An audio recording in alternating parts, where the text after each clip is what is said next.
Quem confessa que precisa de sabedoria? Amém. Amém. Quem está ansioso para ouvir uma palavra de Deus?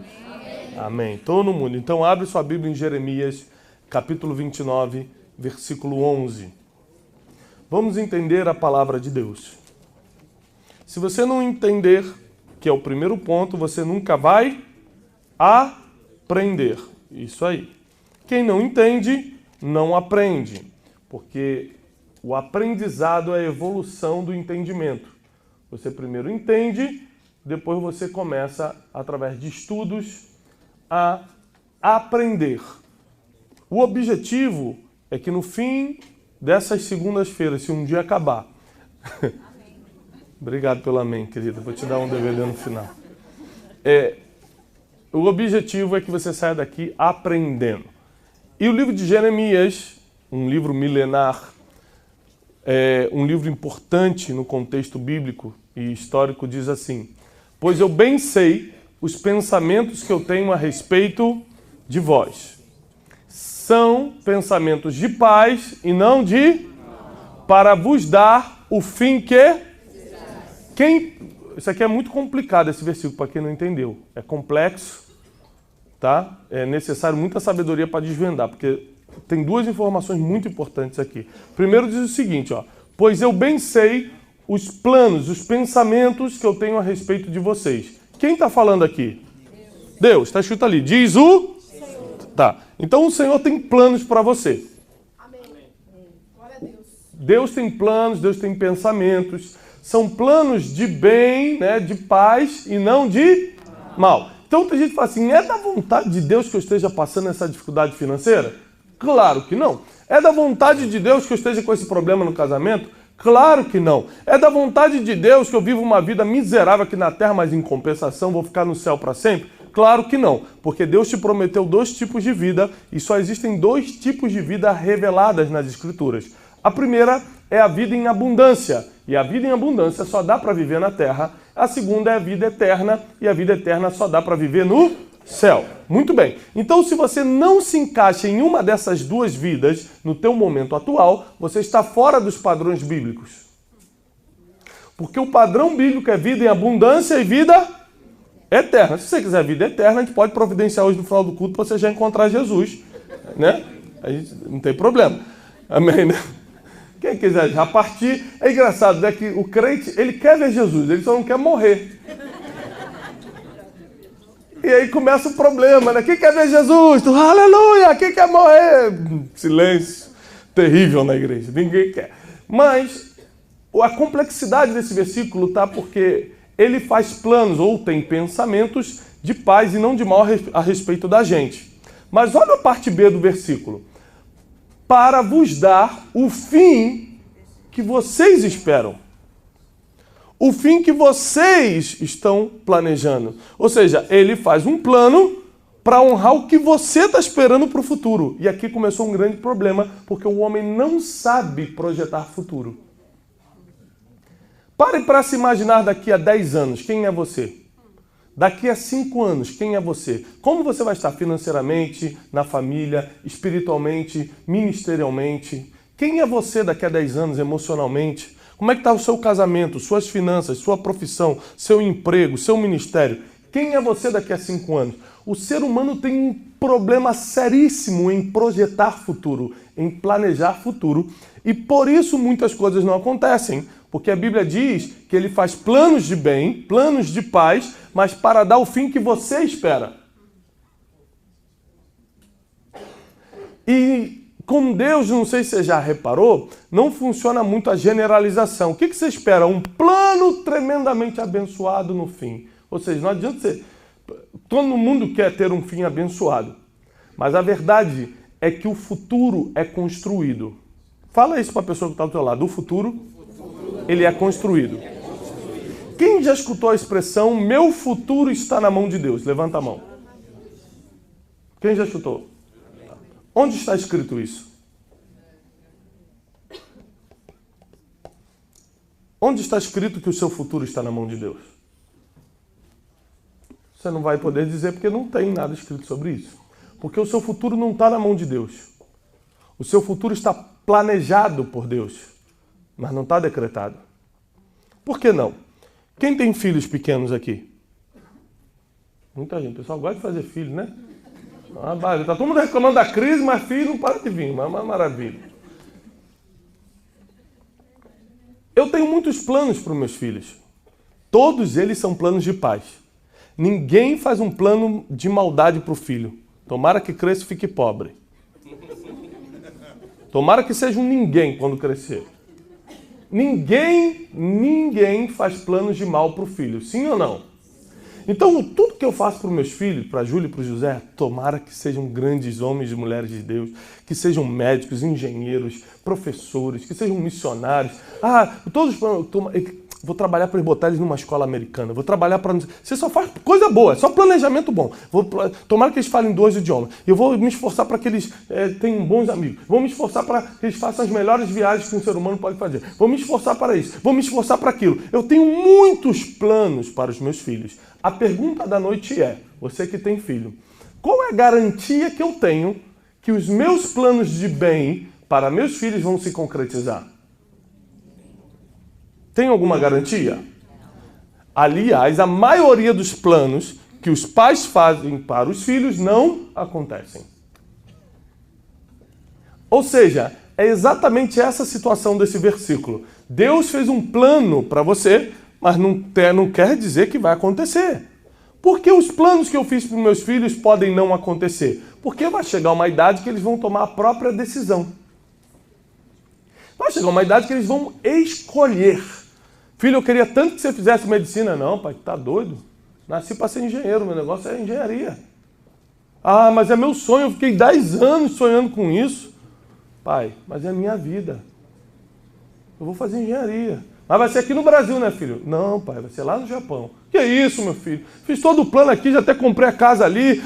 Para você ficar perto de papai, tá tudo certo. Não, pai, vai ser engenharia, vai ser no Japão. Ou seja, chega uma hora que os filhos escolhem.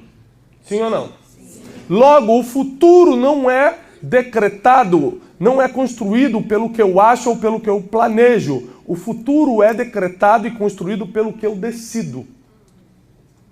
As minhas decisões de hoje constroem o meu amanhã. O seu futuro não é garantido, não é construído, não é formulado, não é projetado pelas suas orações de domingo, e sim pelas suas decisões de segunda-feira. Porque muita coisa você recebe no domingo, orou, pediu a Deus, você cancela na segunda-feira com uma decisão. Nosso futuro é construído por aquilo que escolhemos e decidimos. As pessoas que eu escolho andar. Escolhi andar com o Edgar. A partir do momento que eu vou orar 3 horas por dia, de alguma forma meu futuro está sendo afetado. Todas as minhas decisões, e para quem não sabe, o ser humano toma cerca de 300 decisões em um dia. Desde as mais pequenininhas, como acordei. Escovo o dente ou vou direto tomar café da manhã? Vou de calça jeans ou vou de roupa social para a escola, para trabalho? Viro para a direita, viro para a esquerda. Vou de carro ou vou de transporte público? Desde as pequenas até as médias e grandes decisões que podem alterar o teu destino. E nós temos ministrado as segundas-feiras aqui sobre sabedoria, porque sem sabedoria você sempre vai decidir errado. E sempre decidindo errado, você está construindo um futuro de guerra, um futuro de escassez, um futuro de maldição. Um futuro que com certeza você não espera.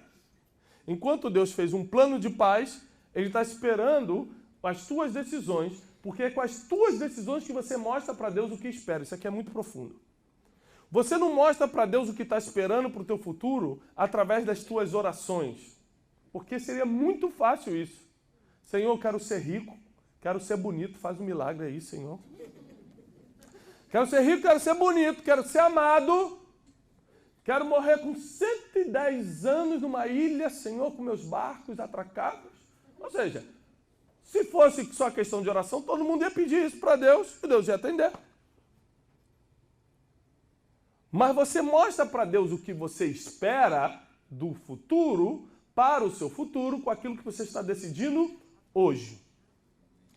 Agora, não importa, e aqui eu entro na mensagem de hoje, não importa se você hoje está no meio de um problema sério, ou se você está no meio de uma grande vitória. Nós temos aqui pessoas que estão em situações diferentes. Algumas estão passando por grandes vitórias, acabaram de receber uma boa notícia, estão prestes a comprar uma casa, foram promovidos, entrou um dinheirinho que não estava esperando. Quando entra aquele dinheirinho que não estava esperando, você anda na rua. Mas está dançando, quem está dançando? Não, negócio aí e tal. É impressionante. Tem gente que está vivendo algo bom, mas tem gente também que está aqui, olha que ironia, dentro das mesmas quatro paredes, que estão passando dificuldades profundas. Problemas emocionais sérios. Tem gente que não está conseguindo dormir. Tem gente que está preocupado que a empresa vai quebrar ou não vai quebrar. Meu Deus, o dinheiro sai ou não sai. Tem gente que está esperando um diagnóstico e está tão ansioso, tão desesperado, porque não sabe qual é a resposta do diagnóstico. Cada um aqui está numa situação. Mas a boa notícia é, o que você está passando hoje é apenas parte do seu caminho, não é o seu destino. Isso quer dizer que não importa o que está acontecendo hoje, as pessoas só vão se lembrar de como você terminou. Como assim, Tiago? Abre sua Bíblia, por favor, em Eclesiastes. Capítulo 7, versículo 8. Eclesiastes, capítulo 7, versículo 8. Você vai começar a entender agora o porquê você precisa muito, muito, muito de sabedoria na vida. Vamos ler? Melhor é o fim das coisas do que o princípio delas. Melhor é o fim do que o começo.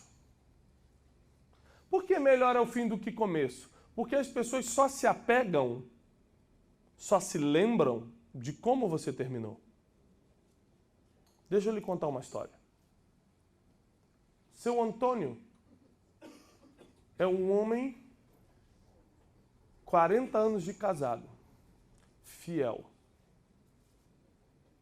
Um homem que era um excelente pai. Sempre abriu mão das suas coisas pessoais em prol dos filhos. Seu Antônio nunca deixou atrasar uma conta, ele se preocupava muito com a manutenção do lar. Seu Antônio era um homem fiel a Deus, inclusive. Não só era um bom frequentador de igreja, como também era fiel no dízimo e nas ofertas. Seu Antônio era um marido exemplar, sempre honrou a esposa, sempre a preferiu em honra, sempre deu o primeiro lugar, sempre foi aquele pacificador que todo mundo gostava. Depois de 32 anos de serviço, seu Antônio se aposentou. E uma vez já, com 1 ano de aposentado, estava no mercado fazendo compras sozinho, quando encontrou uma antiga colega de trabalho. Começaram a relembrar o tempo bom que viveram na repartição, tantos anos trabalhando junto. Estenderam para um cafezinho e aquele cafezinho os levou a um hotel. O único problema é que seu Antônio teve um infarto e morreu no meio da única infidelidade conjugal da sua vida. No outro dia, quando foram enterrar o seu Antônio, as mais de 250 pessoas presentes no enterro, nenhuma estava falando: seu Antônio, que gente boa, me ajudou tanto. Lembra quando ele me emprestou aquele dinheiro quando eu precisava? Nunca me cobrou. Olha, seu Antônio, 40 anos, deu toda a vida pelos seus filhos, 40 anos sendo fiel. Olha, 40 anos na igreja, ajudando os irmãos, sendo fiel em tudo. 40 anos, olha, sempre apoiou a esposa, nunca levantou a mão contra a esposa. Sempre... As pessoas não falavam isso. As pessoas só falavam assim: olha o que acontece com o adúltero aí. Olha o que acontece. Viu? Adúltero. Isso aí já devia estar acontecendo há muito tempo. Isso aí. Tá... Para Deus ter levado assim, tem mais coisa. Vai vir outra família aí, vai aparecer. Daqui a pouco é teu filho chorando.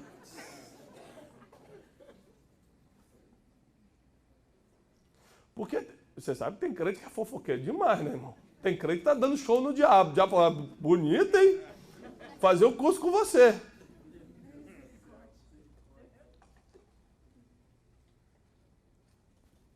As pessoas não se lembraram de 40 anos de fidelidade. As pessoas lembraram de um dia de infidelidade. Eu já dei essa ideia para vocês em outras segundas-feiras para poder entrar no assunto de hoje. O fim o como você vai terminar é muito mais importante do que o que você está vivendo agora. Você imagina se os grandes heróis bíblicos morressem de forma oculta, obscura, pecaminosa. Davi e Saul. Quem foi o homem de Deus entre os dois? Davi. Davi e Saul, quem foi o grande rei de Israel? Ninguém quer arriscar? Davi. Agora, por quê? Se Davi matou criancinha? Por que se Davi teve relações sexuais com a mulher dos outros? Por que se Davi matou inocente? Por que se Davi foi um adúltero, um cara que cometeu tantos erros sérios? Por várias vezes ele entrou em aldeias e mandou matar até as crianças de colo. Por que Davi foi um rei tão celebrado em Israel? 3.000 anos se passaram, você vai lá no Monte Sião, a tumba dele é visitada de manhã, tarde e noite.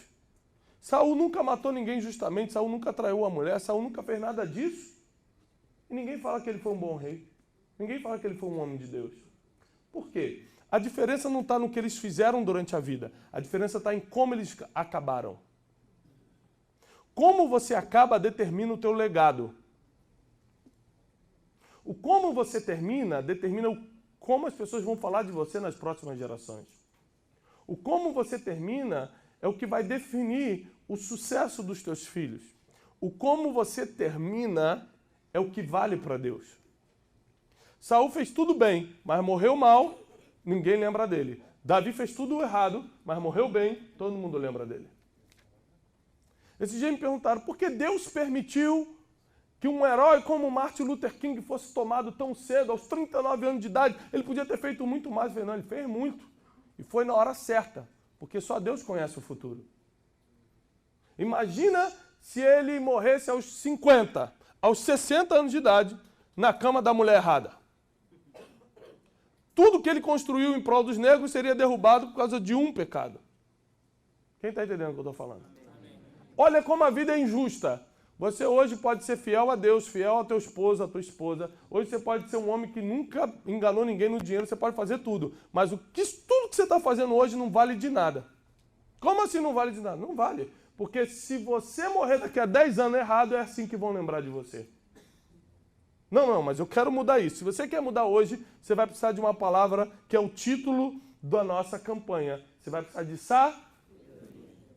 O que é melhor? O que dá mais audiência? O primeiro capítulo ou o último capítulo de uma novela? Claro, o último capítulo. Então entenda comigo. O último capítulo da sua vida é o que vai ser falado pelas gerações. Então como é que você pode fazer para ir construindo um futuro? Se o meu futuro, volta lá em Jeremias 29 para mim, 11. Se o meu futuro, Deus falou que vai ser de paz, mas Ele está esperando a gente decidir o que quer, como é que eu faço hoje para alterar, para mudar a minha realidade? Ou seja, o que eu faço hoje, Tiago, provavelmente não vai me levar até o futuro que eu espero. Não precisa levantar a mão. Mas se você tem qualquer coisa obscura na tua vida, qualquer nível de engano ou de mentira, se algum relacionamento teu, seja profissional, matrimonial, qualquer outro tipo, é baseado em cima de mentira, se você frauda pessoas ou coisas, se você esconde uma coisinha aqui, uma coisinha ali, tem gente que acha que assalto é só entrar num banco e roubar, mas na verdade você pegar uma caneta que não é sua e falar, isso aqui é do governo mesmo, eles têm dinheiro, depois eles veem isso, você também está roubando. Se você tem qualquer coisa obscura na tua vida, nesse sentido, a Bíblia diz em Provérbios que quem comete e esconde suas transgressões jamais prosperará. Agora vem a parte mais difícil. Mas quem confessa e abandona isso, alcançará misericórdia. Amém. Você está dando amém? Você já parou para pensar o que é você sentar com uma pessoa e falar, deixa eu te contar tudo que eu fiz de errado na minha vida? Você pode levantar a mão agora e falar que é um homem e uma mulher de Deus, mas você deixaria eu passar só os últimos 15 dias privados da tua vida aqui no telão? Não cutuca seu marido, por favor. Não é momento para acusação, é momento para escutar. Você deixaria eu passar publicamente a sua vida privada só dos últimos 15 dias? Se falar da vida toda, todo mundo morre aqui. Só dos últimos 15 dias. Por que eu estou te falando isso? Porque a transgressão, ela vira um vício. E os vícios definem para onde estamos indo. Vou repetir. A transgressão, ela vira um vício. Ainda mais quando é escondido e ninguém descobre. Mas os vícios definem para onde estamos indo. E pior, a Bíblia diz que aquele que comete transgressões e não confessa, jamais prosperará. Então tem muita gente, aqui não, mas lá para o lado de Alphaville, que fala assim, pastor, eu faço tudo certo e nada acontece de bom na minha vida. Tá aquele dinheirinho para sair, não sai.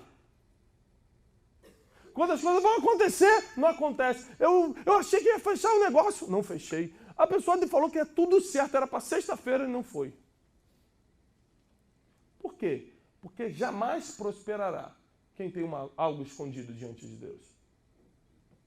Então a nossa vida, andando com sabedoria, vai nos tornando também pessoas nobres. A nobreza está muito ligada à transparência e a tantas outras coisas que outro dia a gente vai compartilhar. E quando você começa a buscar sabedoria, quando você começa a buscar essas informações, você começa a alinhar a tua vida. Então sabe o que eu te aconselho? A você chegar em casa hoje e fazer uma lista negra da tua vida. Onde eu estou errando nas finanças? O que está oculto na minha vida emocional? Só para te dar uma ideia, e fale a verdade, agora você pode levantar a mão. Quem aqui não está falando com alguém? Não estou falando com alguém. Aquela pessoa me feriu, nem gosto nem olhar para ela. Você quer quem não está falando com alguém? Levanta a mão. Olha quantas pessoas. Tá bom. Quem ofertou essa semana? Fez algum tipo de oferta para Deus? Já deu uma oferta? Vai dar uma oferta hoje? Tá bom. Tá. Ótimo. A Bíblia diz o seguinte. Se tem alguém que você sabe que está contra você, ou você está contra alguém, deixa a tua oferta de lado, reconcilia-te com teu irmão e depois vem em oferta. O evangelho é muito difícil, o evangelho não é fácil. O evangelho não é bagunça e me estranha o crescimento do evangelho no Brasil, porque o evangelho é tão difícil de se viver que não dá para acreditar que está crescendo tanto. Até porque se os números fossem reais, o Brasil, o número de conversão fosse real, o Brasil já estaria em outra situação. Teríamos famílias equilibradas, não teríamos o aumento das taxas de divórcio dentro da igreja, não só na sociedade, não teríamos todos os problemas seríssimos de corrupção e de moral que tem aparecido. A verdade é que nós não cumprimos os princípios, mas exigimos que Deus cumpra as promessas. E não funciona assim. Então, se eu fizer só uma lista de coisas que nós temos que mudar hoje para continuar essa pregação, provavelmente a gente nem continuaria. Mas um conselho eu te dou, já que nós tocamos nesse assunto. Procura a quem você feriu. Procura quem te feriu. Não importa quem está certo ou quem está errado. Peça perdão e resolve, ponto final. De preferência, dê um abraço, que o abraço fala mais do que 1000 palavras. Só para você ter uma ideia, uma vez eu fiquei 2 anos sem falar com um amigo meu.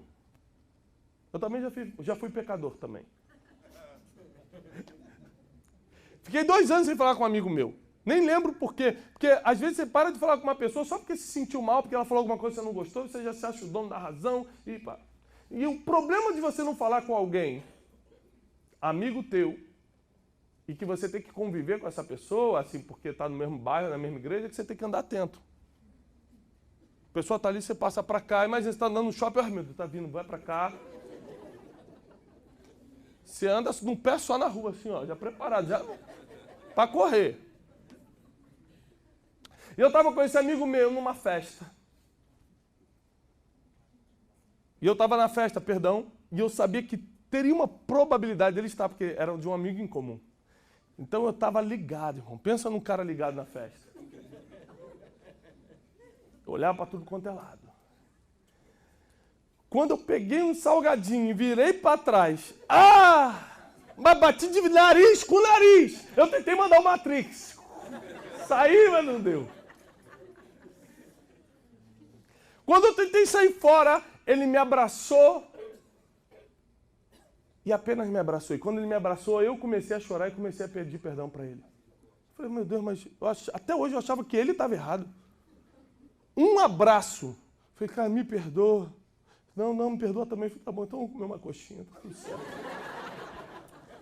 Porque tem coisa que a coxinha resolve, né, irmão? Guaraná Dolly não, Guaraná Dolly é do demo, que isso?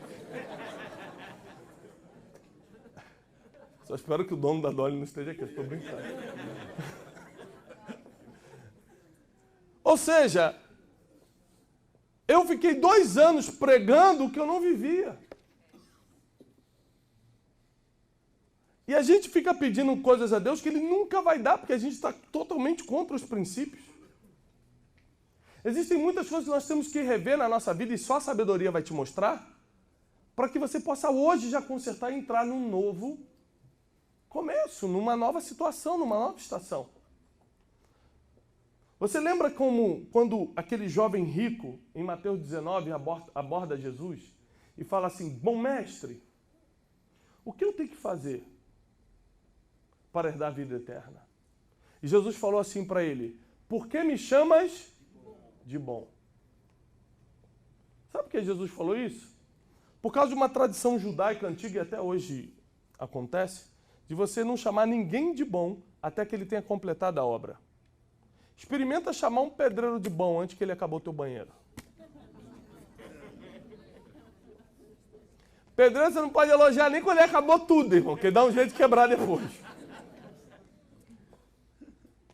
Se você falar, tá chegando na hora, hein, seu Antônio? Ah, prepara que no outro dia ele vai chegar às 11 horas. O que é isso? Desculpa os pedreiros, se tem pedreiro aqui, eu estou brincando. O que é isso? Ninguém pode ser considerado bom até terminar a obra. E Jesus não tinha terminado a obra dele, até ele tinha risco de falhar. Jesus tinha risco de falhar? Claro. Tanto que no final ele falou, se possível, afasta de mim esse cálice, eu quero sair fora. Não estou aguentando, mas seja conforme a tua vontade. Nós temos errado por não conhecer as Escrituras. Nós temos errado por não conseguir criar o nosso futuro. Apóstolo Paulo, abre comigo, por favor, em 2 Timóteo.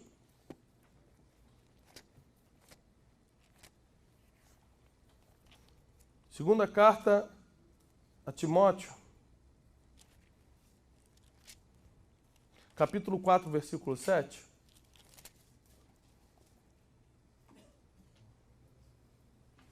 Diz assim.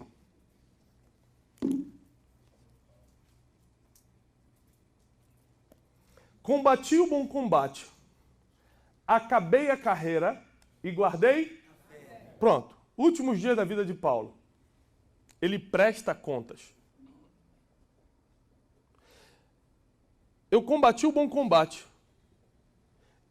eu acabei a carreira e guardei a fé. Eu fiz tudo direitinho. O profeta Samuel, quando já estava para morrer também, lá no seu primeiro livro, ele diz o seguinte, eu vou parar, tenho servido a essa nação e a essa geração desde a minha mocidade, que se juntem os 12 líderes das tribos. E veio toda a nação com os 12 líderes da tribo, e ele falou assim, se eu falhei com alguém, se eu roubei alguém, se eu defraudei alguém, se eu aceitei dinheiro para ser mais justo com o outro, se eu fiz qualquer coisa, fale-me agora, porque eu vou restituir, porque eu estou entregando o ministério. Eu já vou morrer, estou acabando. E todos os 12 cabeças das tribos falaram, em nada falhaste conosco, em nada nos roubaste, em nada foste infiel. Então ele falou, então eu guardo a carreira agora, eu guardo a fé, eu acabo a carreira. Ou seja, esses homens são lembrados pelo fim que tiveram. Esses homens foram lembrados porque foram fiéis até o fim. A Bíblia tem uma coisa muito profunda com o fim. Fala assim, ó, aquele que for fiel até o fim, receberá a coroa. Jesus Cristo foi obediente até a morte de cruz. Ele foi obediente até o fim. Só que como é que eu construo esse fim? Como é que eu posso garantir que a minha empresa vai terminar bem, que a minha família vai terminar bem? Como é que eu posso saber que o meu ministério vai terminar bem? Quantas pessoas começaram e não acabaram? Levanta a sua mão. Quantos de vocês aqui já começaram alguma coisa e não terminaram? Só todo mundo. Só alguns de todos. A gente começa a empresa e para na metade. A gente começa relacionamento, desiste. A gente começa a empreender alguma coisa e fala, tá muito difícil. E aí, por exemplo, a gente abre um empreendimento.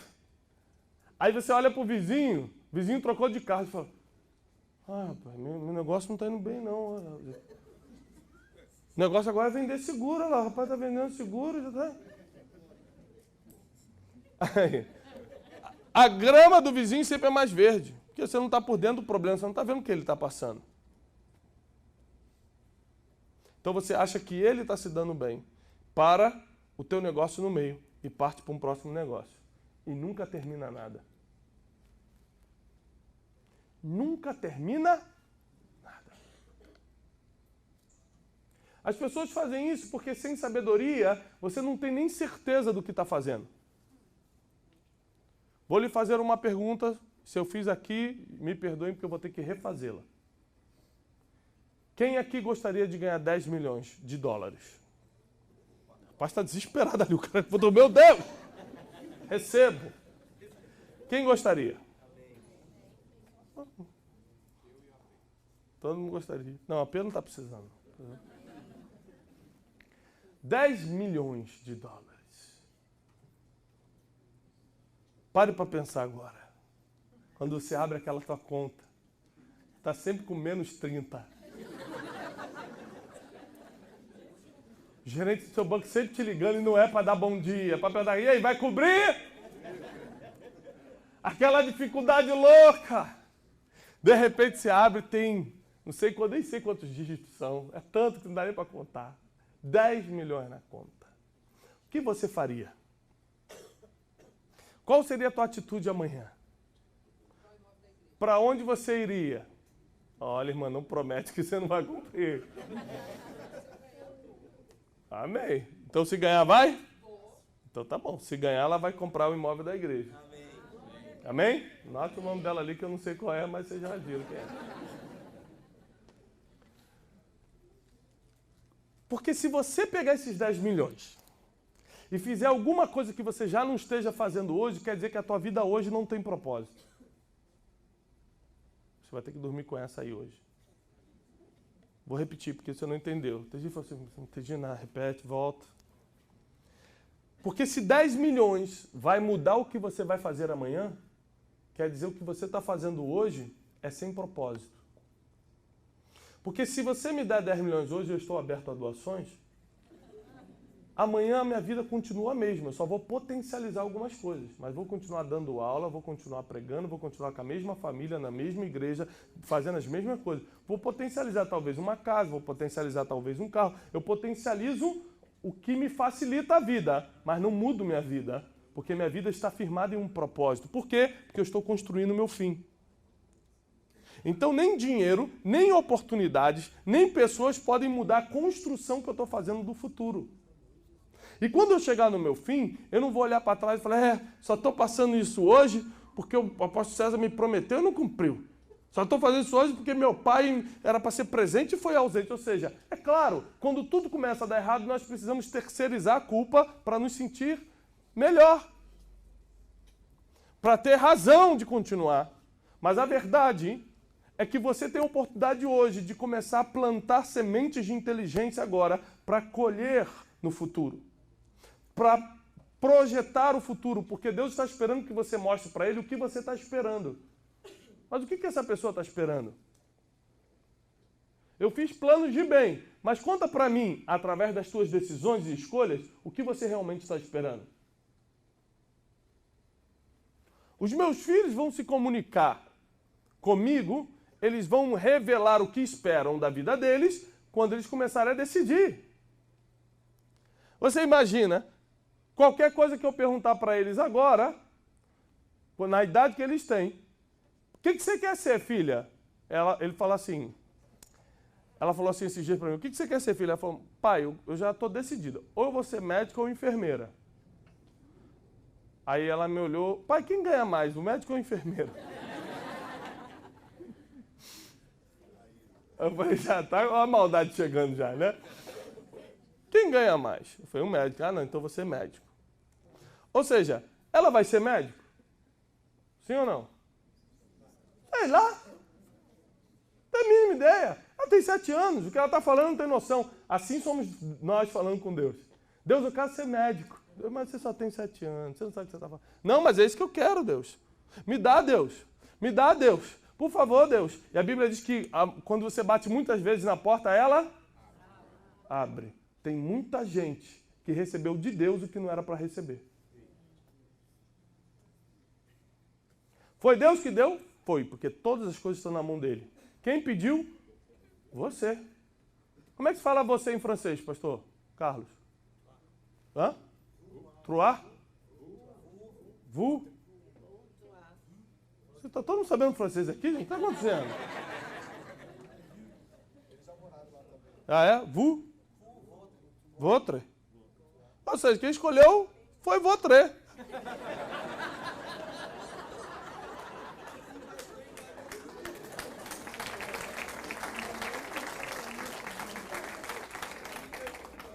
Ou seja, alguém sabe falar você em outra língua estranha? Que não seja... Não, inglês não vale.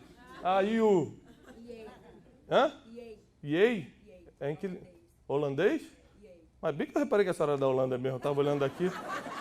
Essa aí é holandesa. Ou seja, presta atenção. Qual o fim que você vai ter? O fim que você está pedindo. Está pedindo como? Com as decisões e atitudes. Porque o que você está falando, Deus não está considerando. Quem está entendendo os exemplos? Deus não está considerando que você está falando que você é um bebê. Você não sabe o que quer. Quem aqui... Ah, essa aqui vai ser para te matar.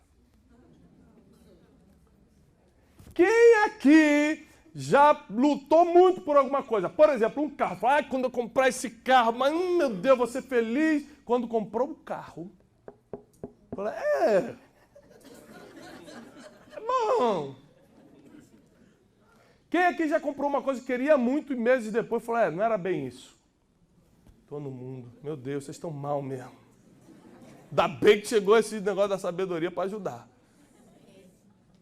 Sabe por quê? Porque a gente não sabe o que quer, só Deus sabe o que a gente realmente quer. Só Deus sabe o que a gente realmente precisa. Então a gente fica enrolado sem saber o que pedir a Deus. Deixa eu te falar uma coisa.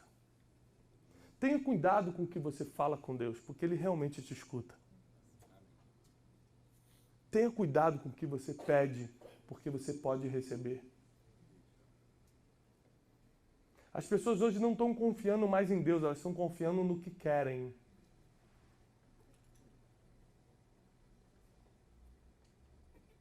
Eu já contei para vocês, eu vou repetir porque tem muita gente nova aqui. Minha filha quase todo dia me vem pedir doce.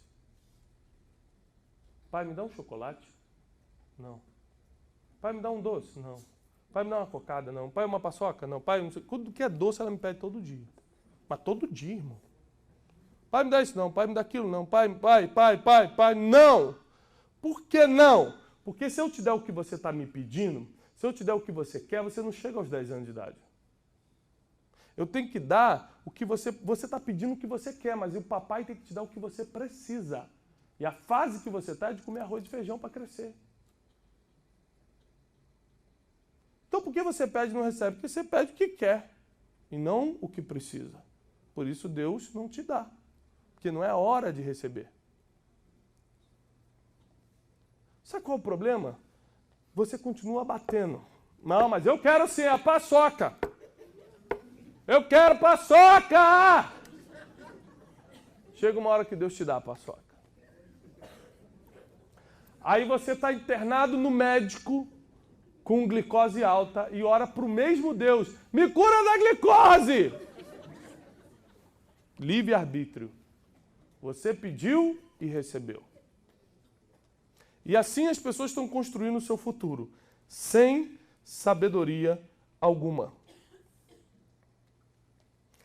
Abre comigo, por favor, em Gênesis, capítulo 12.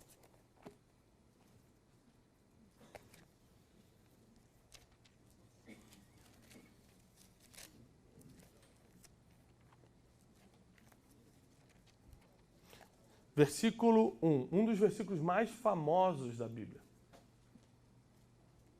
Diz assim: Ora, o Senhor disse a Abrão. Anote bem isso aí, tá? O que ele disse? Sai da tua terra. Número 1, sai da tua. Número 2, sai da tua. Número 2, sai da onde? E a terceiro, sai da casa e vai para a terra que eu te mostrarei. Uma pergunta: Abraão saiu e foi? Ah, não é possível, gente. O nome dele é pai da fé por causa de quê? Porque ele saiu e foi. Foi ou não foi? Foi. Olha, ele está numa terra que não existia Deus. Uma terra de vários deuses, uma terra pagã. Ninguém tinha uma experiência tão profunda com Deus naquela época. Deus não se manifestava assim de qualquer jeito. De repente, esse homem escuta uma voz. Nos dias de hoje, com certeza, ele seria diagnosticado por um psiquiatra. Você está escutando vozes, né? O que ela falou? Falou para eu deixar tudo e sair pela rua correndo. Porque é no caminho que ele vai mostrar para onde eu tenho que ir. Eu, doutor, entendi. Aí vai só aumentando a dose.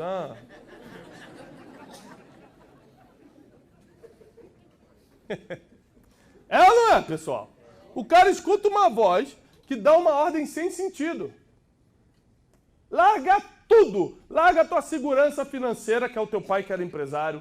Larga a tua segurança emocional, que é a tua família, teus parentes, tua infância aí, as ruas que você cresceu. Larga tudo isso e vai sem destino, que eu te mostro para onde você vai. Ah, gente, tem que ter muita fé. E esse homem teve fé. Ele largou a segurança financeira dos pais, largou a segurança emocional da família, dos parentes, largou tudo e foi. Fé ele tinha. Muita fé. Agora repare comigo na continuação. Deus começa a prometer para ele, no versículo 2, far-te-ei uma grande nação, te abençoarei, engrandecerei o teu nome, tu serás uma bênção, abençoarei os que te abençoarem, amaldiçoarei os que te amaldiçoarem, e em ti serão benditas todas as famílias da terra. E assim partiu Abraão como o Senhor lhe tinha dito, obedeceu, e foi Ló com ele.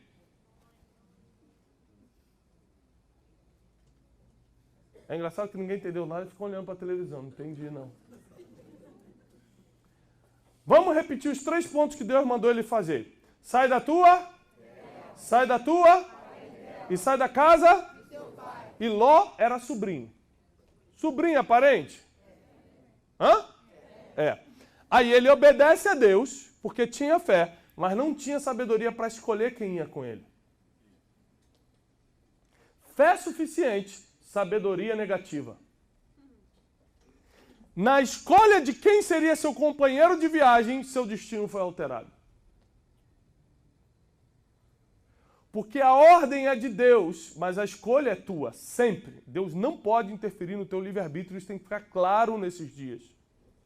Deus não pode interferir no teu livre-arbítrio. É por isso que na hora da decisão ele nunca está contigo. Jesus na cruz, Pai, por que me desamparaste? Não é que eu não estou contigo, não é que eu te desamparei. É que você está decidindo, eu não posso estar nesse momento. Senão não existe livre-arbítrio, senão você é só um boneco de marionete, eu estou brincando com você. No final sou eu que decido mesmo. Não, escolhe. Depois você escolhe, eu entro. Seja para te honrar ou para te corrigir. Honrar pela decisão correta ou te corrigir pela errada. E ele decide, Abraão, levar Ló consigo. É claro, Ló era mais jovem, Ló seria uma segurança física para o caminho, andar com Sara, com aqueles camelos, atravessar um deserto inteiro, atravessar nações, não devia ser tarefa fácil. Ele precisava de uma segurança até emocional, ter alguém para conversar, alguém para apoiar, para dar aquele tapinha nas costas. Vai, falta pouco, você consegue. Porque tem gente que ainda que tenha fé para obedecer a Deus, quer ajudar Deus escolhendo alguém para ir no caminho. Quer levar, qual é o nome da... Um patuá. Lembra do patuá que quer levar? Vai que dá errado, vai que Deus muda o negócio, tem um negocinho aqui para... Né, padre? Dá uma ajudada forte aqui. Dá uma fortalecida. Então ele levou Ló como um amuleto, como uma oportunidade, como alguém para fortificar sua inteligência, sua vida emocional. O problema no capítulo 13, ou seja, um capítulo depois, no versículo 7 diz assim, 13, 7. E houve grande contenda entre os pastores de Abraão e os pastores de gado de Ló. Os cananeus e os perizeus habitavam então na terra. E disse Abraão a Ló, ora, não haja mais contenda entre mim e ti, e entre os meus pastores e os teus pastores, porque somos irmãos. Aqui, ele já estava resolvendo um problema que ele não deveria ter entrado. Muitos problemas da tua vida hoje, você não deveria ter entrado. E cada problema que você está vivendo hoje, de alguma forma está alterando o futuro, e é pelo futuro, ou seja, por como você vai terminar, que as pessoas vão lembrar de você. Guarde isso na mente, você saber o porquê dessa palavra. Continuando. Não está toda a terra diante de ti? Eia, pois aparta-te de mim, ou seja, sai fora. Se escolheres a esquerda, eu irei para... E se a direita escolheres, eu irei para... Esquerda. Ou seja, você que entende um pouquinho do português, para uma pessoa falar essas palavras que estão escritas na Bíblia, ela estava tranquila ou nervosinha? Amado, eu queria conversar contigo hoje, para nós entrarmos num acordo. O acordo é bem simples. Se você escolher a esquerda, eu irei voluntariamente para a direita. Mas caso o amado escolha a direita, não tem problema, eu irei para a esquerda. É assim que você dá uma notícia dessa? Fala assim, meu irmão, não tem mais briga entre eu e você. A gente é irmão, não estou te aguentando mais. Vai para a esquerda que eu vou para a direita. E se você for para a direita, eu vou correr para a esquerda. Ou seja, um problema que ele não precisava estar passando. Perdeu o gado, perdeu a segurança que tentou levar pelo caminho. Agora, escute o pior depois. Versículo 14. E disse o Senhor a Abrão, depois que Ló se apartou... Vamos, peraí, preste muita atenção nisso. E disse o Senhor a Abrão, depois, fala comigo, depois que Ló se apartou dele. Olha o que Deus disse para ele. Levanta agora os teus olhos. Por que levanta os teus olhos? Porque Ló em hebraico significa véu. Ele obedeceu a Deus, mas levou um véu para os seus olhos.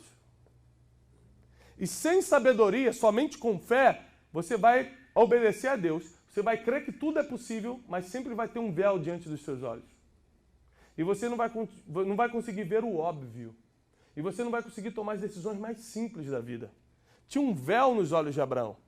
E ele não conseguia ver o óbvio. Qual o óbvio? A palavra vai revelar agora. Levanta agora os teus olhos e olha desde o lugar onde estás, para o lado do norte, para o lado do sul, para o oriente e para o ocidente. Olha só, olha para o norte, olha para o sul, olha para o oriente e olha para o ocidente. Olha para o norte, olha para o sul, para o oriente e para o ocidente. Olhou? Olhei. Continua aí. Porque toda essa terra que vês, te hei de dar a ti e a tua descendência para sempre. Quando ele sai de Ur dos Caldeus, a palavra é, vai para a terra que eu te mostrarei. Deus só mostra quando Ló sai do lado dele.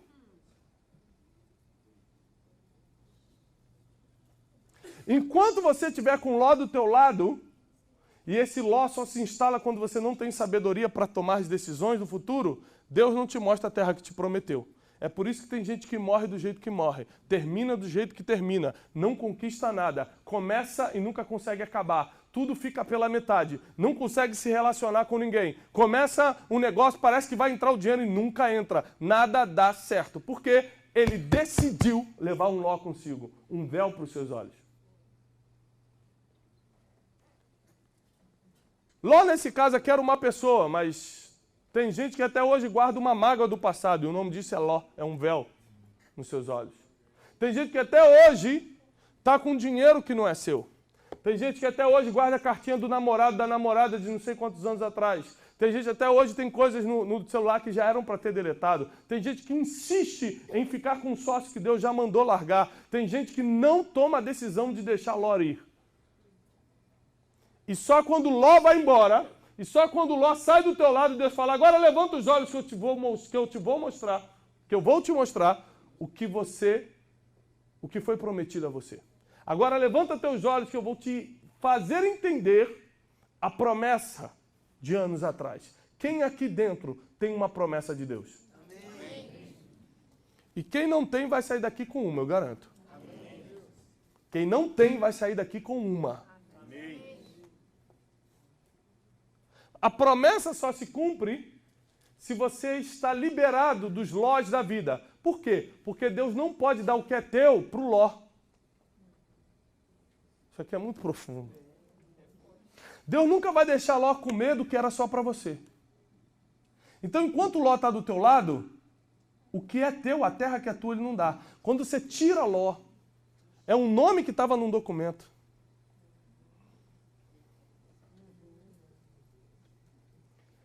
É uma pessoa que estava do teu lado, é um sócio que você já sabe, é um amigo, uma amizade. Porque as más amizades corrompem os bons costumes. Você já conhece a palavra, você só não pratica, mas conhece bem. Conhecer, todo mundo conhece tudo. Praticar que é o problema. Né?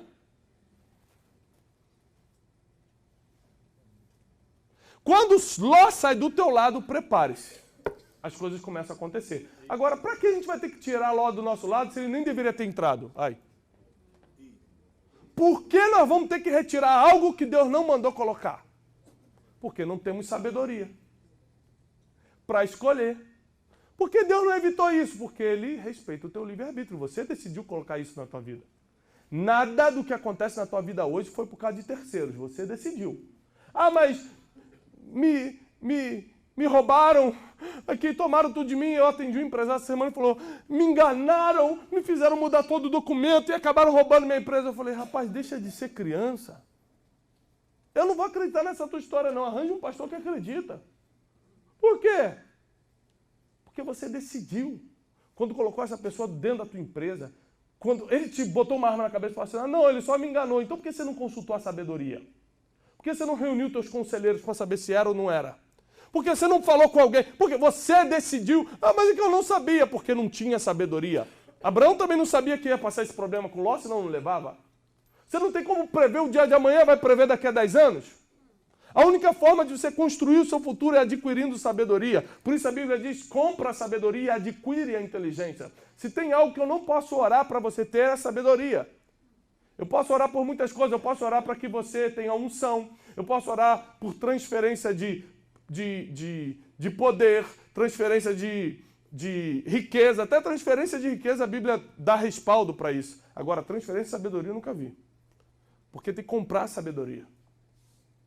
O que você precisa para virar a chave que está faltando na tua vida e abrir a porta do teu futuro é sabedoria. E nós temos falado incansavelmente às segundas-feiras aqui, pague o preço que for para ter a sabedoria, ande com as pessoas melhores do que você, leia os livros certos, escute as pregações certas, faça o que você tem que fazer para crescer, para se desenvolver, para entender. Porque senão você não vai reconhecer o Ló que está do seu lado na sua vida, você nem sabe onde está errando sem sabedoria. Nenhuma pessoa anda comigo. Nenhuma pessoa aperta a minha mão. Nenhuma pessoa aperta a mão no sentido de fechar negócio. Nenhuma pessoa está do meu lado se a sabedoria não tenha liberado ela de estar comigo. Porque eu sei quanto vai me custar tomar uma decisão errada agora. Eu sei o quanto vai me custar se eu não souber escolher quem trabalha comigo, com quem eu me relaciono, com quem eu aprendo, de quem eu recebo. Eu sei o quanto vai me custar se eu colocar um Ló na minha caminhada agora. É fácil no início. Sabe por que você coloca... isso aqui... Você sabe por que coloca Ló na sua vida? Porque no início ele te dá segurança. Ele empurra o camelo para você, ele fala que tudo vai dar certo, dá o tapinha nas costas. O problema é que quando o teu gado começa a multiplicar, ele quer a metade. E quando começa o problema, ele começa a contender com os teus pastores de gado. E fala, não, peraí. Isso aqui é meu, eu estou te ajudando. Fala assim, não, mas a ideia é minha. Deus deu para mim. Não, mas a ordem foi para mim. Eu que vou ser o pai de grande nação. Nós dois, meio a meio, half. Metade do mundo para cada um. Fica com o Oriente, eu fico com o Ocidente. Da China para cá é meu. E aí? Enquanto a ordem era clara. Se você revisar as ordens que Deus realmente te deu, sempre é uma ordem clara. Você que tenta dar uma misturadinha para ajudar Deus. Porque Deus falou, não leva os teus parentes. Mas eu vou levar Ló, é mais ou menos parente. Você sempre tem uma boa desculpa para Deus. Deixa eu te falar uma coisa. Quem quer terminar bem aqui? Fala, eu quero terminar bem, vou deixar legado. Eu já expliquei a diferença de legado e herança aqui? Que bom. Então eu estou soltando tudo aqui, hein? Vocês estão bem. Presta atenção nisso. Você quer terminar bem? Comece a selecionar, então, agora, quem anda do teu lado, de quem você toma conselho, que livro você lê, que palestra você escuta, com quem você assina contrato, com quem você faz negócio. Começa a mudar tudo e tenta localizar se tem algum Ló na tua vida, ou seja, alguma coisa que você decidiu colocar para te dar um apoio emocional no início, porque isso vai virar um grande Ló lá no futuro. Isso vai virar um grande problema no futuro e vai dividir o que você tem.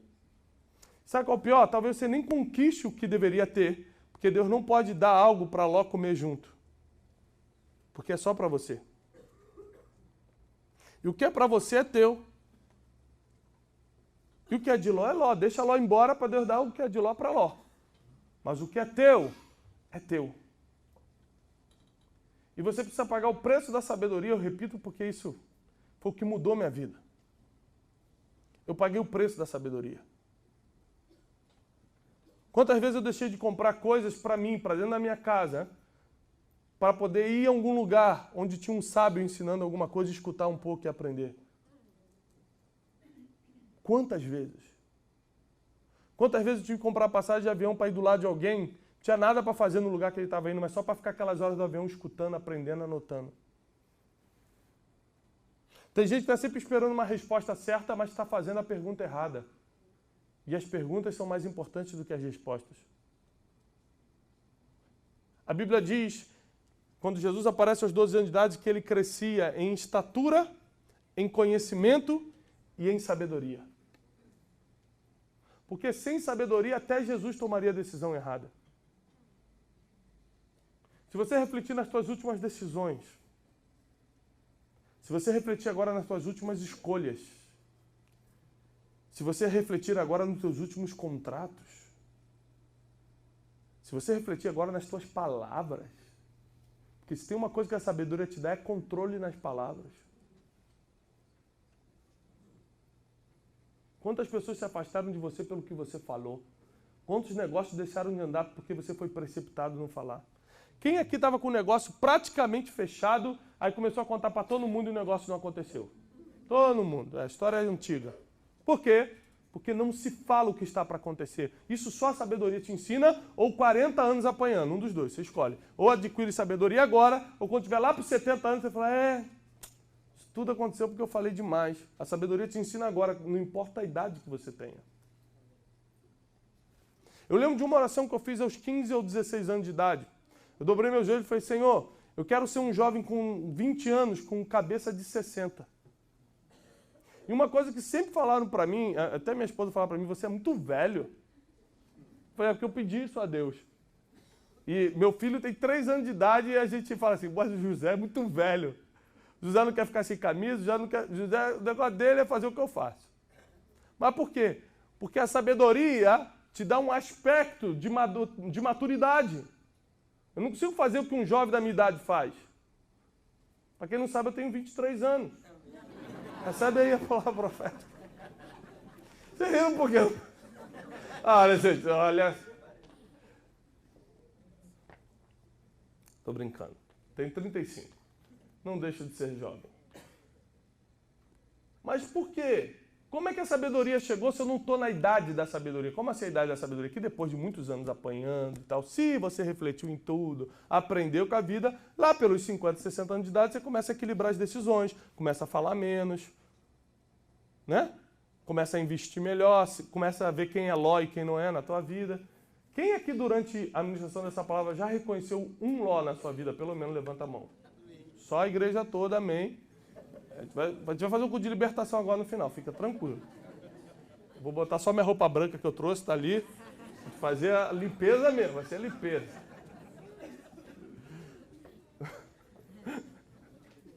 Tô rindo para não chorar, né? E se você pagar o preço que for pela sabedoria, você vai falar melhor, vai deixar de expelir pessoas da tua vida, vai decidir melhor, vai investir teu dinheiro melhor, vai começar a se relacionar melhor, vai começar a praticar os princípios. Por exemplo, a sabedoria ela vai te lembrar coisa do tipo, caramba, eu vou ofertar agora, mas aquele irmão não está falando comigo, porque eu estacionei na vaguinha dele ali, porque tem irmão que é o dono, sabe, que é o dono da vaga da igreja ou o dono do banco, né? Ele senta sempre ali, quando tu senta na vaga dele, ele para de falar contigo, porra, que abuso. 2 anos eu sento naquele banco, o irmão sentou no banco que eu sento. Tem gente que está tão ferida da alma, irmão. Está tão ferido na alma que qualquer coisa vira tempestade em copo d'água. Se você falar assim, paz do Senhor, irmão. Fala, tá, paz do Senhor por quê? Está me olhando? Qual o problema? Fala, não, desculpa. A sabedoria, ela te mostra todas as coisas. Como diz Jó, capítulo 28, ela não está disponível na terra dos viventes, ela está na eternidade, ela já viu o teu futuro. Ela pode te ajudar, ela pode te guiar, ela pode trilhar o caminho que você está tentando aqui na terra. E deixa eu te falar uma coisa, você vai terminar bem. Porque você está sentado aqui é a prova que você vai terminar bem. Teus negócios não só vão prosperar aqui, como ficarão para os teus filhos. O teu ministério não será reconhecido só aqui, mas será um ministério por gerações. Existem pessoas que morreram há décadas atrás e ainda falam hoje. Porque o legado foi muito forte, ou seja, o fim foi impactante. E eu sei que você pode estar passando por uma dificuldade hoje, porque decidiu ter um ló da tua vida, você escolheu. Você fala, mas eu não sabia. Abraão também não sabia. Mas Abraão botou desculpa em quem? Ninguém. Ou seja, deixa eu te falar uma coisa. Se você realmente quer ter um fim, eu encerro com isso e passo para o apóstolo. Se você realmente quer ter um fim de paz e prosperidade, se realmente você quer ter um legado, se realmente você quer deixar um ló de lado, eu vou te ensinar essa última coisa que faz parte da sabedoria. Quem tem sabedoria nunca dá desculpa. Deus te levanta até dos teus fracassos, mas nunca das tuas desculpas. Fracassei, errei, não tem problema, eu te levanto, eu te dou uma segunda chance. Ah, mas Senhor, sabe o que foi na verdade? Foi porque o apóstolo Belucci falou que ia me atender, não me atendeu, aí eu fiquei chateado e acabei pecando. Tem gente que está sempre com uma desculpa. Por que Davi e Saul terminaram diferente? Eu te provo na Bíblia. Por que Davi terminou bem e Saul terminou mal? Te provo. Aliás, qualquer um, várias pessoas. Todo homem que deu uma desculpa para Deus, todo homem que viveu de desculpas, foi expulso da presença dele. Adão, o que você fez? Não, fui eu não. Foi a mulher que tu me deste. Sai do paraíso. Todo homem que deu uma desculpa foi expulso da presença de Deus, porque Deus te levanta dos fracassos, mas nunca das desculpas. Saul, para quem não lembra como ele perdeu o reinado, foi no 2º ano do seu reino. No 2º ano do reinado de Saul, os filisteus vieram atacá-lo. Ele ficou com medo, porque os israelitas começaram a fugir, porque os filisteus eram muitos, e porque o profeta Samuel, que era a segurança espiritual, não tinha chegado ainda. Então sabe o que Saul fez? Olhou para o povo, viu que o povo estava fugindo de medo, mandou trazer o sacrifício e sacrificou. Sacrificou para quem? Para Deus. Não é bonito sacrificar para Deus? Para pedir segurança, para pedir a proteção. Vamos fazer o seguinte, vamos fazer depois, querido louvor. Vamos fazer depois, senão vai me distrair. No final aqui eu vou perder a bênção. Presta atenção.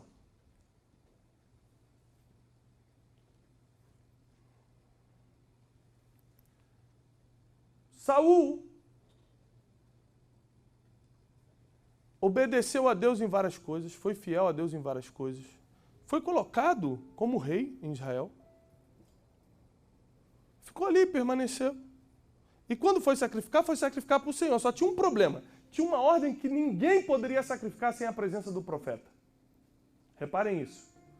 Ele fez algo que era certo, sacrificar para Deus, mas fora do tempo. E quando ele sacrifica para Deus fora do tempo, por que fora do tempo? Porque o profeta não tinha chegado. Quando Samuel chega, fala, o que você fez? Porque toda vez que você errar, Deus vai colocar alguém do teu lado para corrigir. Por isso que a Bíblia em Provérbios cita mais de 19 vezes: ama a repreensão e acharás a vida. Ama a repreensão e habitarás com a sabedoria. Ame, abrace a repreensão para que eu dê descanso à tua alma. Ou seja, a repreensão é de Deus. Deus só repreende a quem ama. Da mesma forma que você vê um pai que não corrige seu filho, duvide do amor desse pai. E Samuel chega e fala, o que você fez, Samuel? Aí Samuel fala para Saul, o que você fez? Saul respondeu, claro, você queria que eu fizesse o quê? O povo estava com medo, você estava demorando e os filisteus estavam avançando. Sacrifiquei mesmo. Samuel vira para Saul e fala, hoje Deus toma o teu reino. Hoje tu serias estabelecido em Israel para sempre, mas pelo que você fez, ou seja, porque você deu uma desculpa, eu tomo o teu reino. Deixa eu te falar uma coisa. Alguém aqui sabe quantos anos Saul reinou sobre Israel? 40 anos. Aqui a gente tem um problema matemático então. Porque se Saul reinou 40 anos, como é que ele perdeu o reino no segundo ano? Porque Deus só toma o que ele te deu.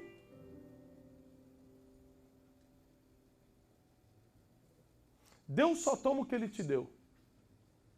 O que você conquistou pelas tuas forças, ele nunca vai te cobrar. Fala assim, Abraão, sacrifica Isaac teu filho, teu único filho. Isaac não era o único filho de Abraão.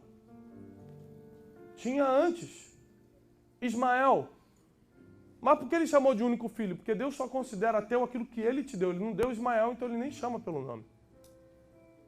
O que você ganhou com a força do teu braço, você tem que dar um jeito de resolver.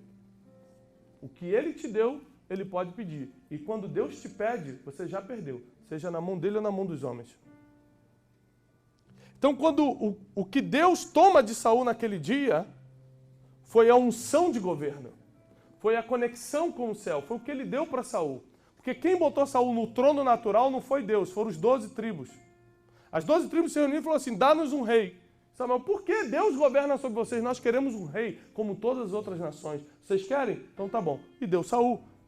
Então Deus não tomou o que o povo escolheu, Deus só tomou a unção. Deus tomou autoridade para governar. Tanto que depois daquele dia, Saul nunca mais se comunicou com Deus, começou a consultar profetas. Depois Deus proibiu os profetas de falarem com ele, ele começou a consultar necromantes e ficou desesperado e morreu na agonia que você sabe.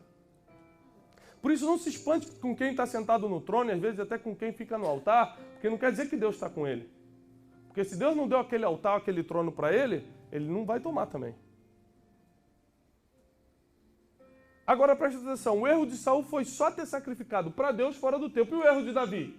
Matou e adulterou. Aí vem o profeta Natan e fala assim, você errou. Eu? Errou. Quando? Quando tocaste na mulher de Urias.